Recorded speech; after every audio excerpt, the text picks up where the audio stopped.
Assalamualaikum warahmatullahi wabarakatuh. Murid-murid, sebelum pembelajaran kita mulai, marilah kita terlebih membaca doa terlebih dahulu. Bismillahirrahmanirrahim.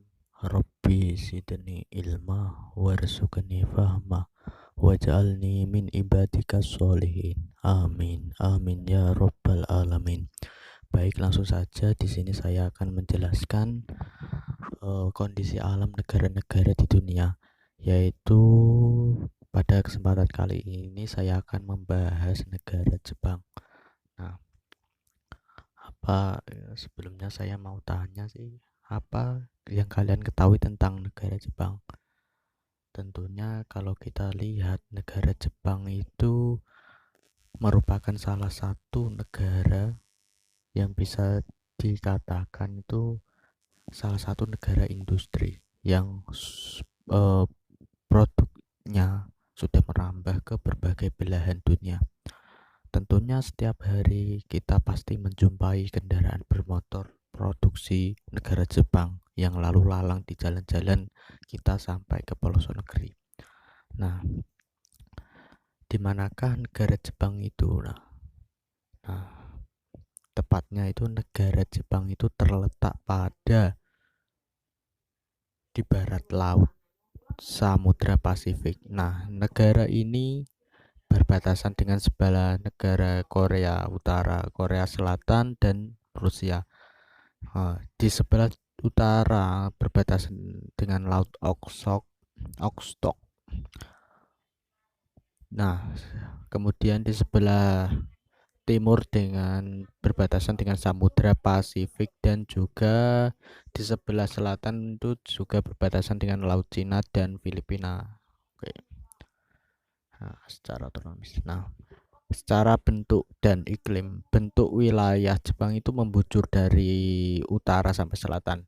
Nah, kondisi iklim di Jepang itu bervariasi sesuai dengan lintangnya.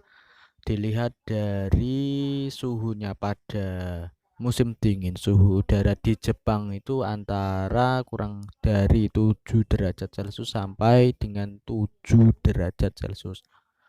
Pada saat musim panas, suhu udara di sana itu antara 21 derajat Celcius sampai dengan 27 derajat Celcius. Curah hujan di Jepang itu berkisar antara 840 sampai 3050 mm per tahun. Nah, di negara Jepang juga itu memiliki musim yang iklim, maksudnya Jepang itu memiliki iklim sedang. Bisa dikatakan iklim sedang ini mempunyai 4 musim, yaitu musim panas, gugur, dan dingin. Nah, biasanya musim pertama kali di Jepang itu musim semi. Itu sekitar bulan Maret, ditandai dengan adanya munculnya kuncul bunga plum. Kemudian setelah bunga plum itu berakhir, kemudian muncul kuncup bunga sakura. Itu biasanya pertanda akan pergantian musim panas di Jepang. Nah, kemudian musim panas sendiri di Jepang itu mulai sekitar bulan Juni. Suhu pada musim itu tersebut bisa mencapai 35 derajat Celcius dengan kelembapan lebih dari 90%. Nah, pada saat musim panas biasanya ditandai dengan pohon-pohon hijau dan suara serangga yang sedang ribut. Nah, pada saat musim panas tersebut biasanya di Jepang itu lembaga pendidikan itu diliburkan selama 1 bulan atau selama musim panas tersebut. Kemudian setelah musim panas ada yaitu musim gugur.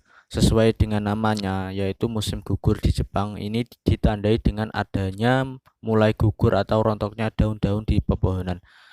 Peristiwa tersebut berawal di sekitar bulan September.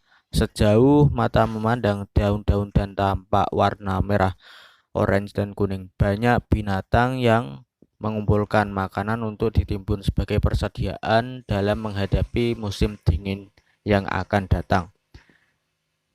Selanjutnya yaitu musim dingin. Nah, pada musim dingin ini biasanya ditandai dengan turunnya butiran salju yang diawali sekitar bulan September. Yang diawali sekitar bulan Desember. Pada musim dingin ini suhu udara itu sangat rendah, bahkan dapat mencapai kurang 200 derajat Celcius seperti yang terjadi di daerah Hokkaido, Jepang. Lanjut kemudian membahas yaitu bentuk muka bumi Jepang. Nah, di negara Jepang itu memiliki wilayah daratan yang sangat kecil, yaitu sekitar 30% dari luas wilayahnya. Sebagian besar, kurang lebih dari 70 sampai 80% itu wilayahnya terdiri atas pegunungan. Wilayah dataran terletak di sepanjang pantai. Dataran terbesar dapat dijumpai di daratan Kanto atau di wilayah Tokyo, Kinai Plain, dan juga di daerah Nobi. Selain itu ada pula dataran yang relatif kecil luasnya, yaitu di daerah Hokkaido dan menjadi pusat aktivitas penduduk. Kemudian kita lanjut ke jenis-jenis flora dan fauna di Jepang. Nah, di Jepang kalian mungkin mengira penggunaan lahan di Jepang itu didominasi oleh daerah perkotaan dengan banyak pemukiman dan industri kan. Nah, perkiraan tersebut itu dapat dipahami mengingat Jepang itu merupakan salah satu negara maju dan negara industri terbesar. Ternyata perkiraan tersebut itu ada yang membenarkan dan juga ada yang menyalahkan. Karena 67% wilayah Jepang itu justru masih merupakan hutan. Beberapa jenis tumbuhan yang dapat dijumpai di antaranya adalah pohon ek, bambu, maple, beech, dan poplar.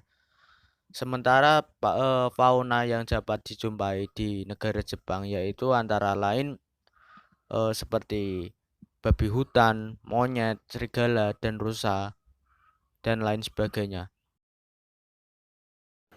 Kemudian kita berbicara kondisi penduduk yang ada di Jepang. Di negara Jepang itu memiliki penduduk sebesar 126,9 juta jiwa. Itu menurut WPDS 2015. Nah, walaupun jumlah penduduknya besar tetapi ada kecenderungan terus mengalami penurunan. Angka kelahiran di negara Jepang itu relatif rendah sehingga terjadi penurunan jumlah penduduk. Pertumbuhan penduduk di Jepang itu kurang dari 0,1%. Berarti setiap tahun terjadi penurunan jumlah penduduk sebesar 0,1%. Nah, sementara itu jumlah penduduk lansia semakin besar jumlahnya karena keadaan kesehatan yang lebih baik. Kemudian sebagian besar penduduk Jepang itu bekerja di luar sektor pertanian. Perkembangan industri yang pesat membuat sebagian besar penduduknya itu bekerja di sektor industri. Nah, mungkin pertemuan pada kali ini cukup ya murid-murid. Sampai jumpa di pertemuan berikutnya. Dan saya akhiri billahi taufiq wal hidayah wal inayah. Wassalamualaikum warahmatullahi wabarakatuh.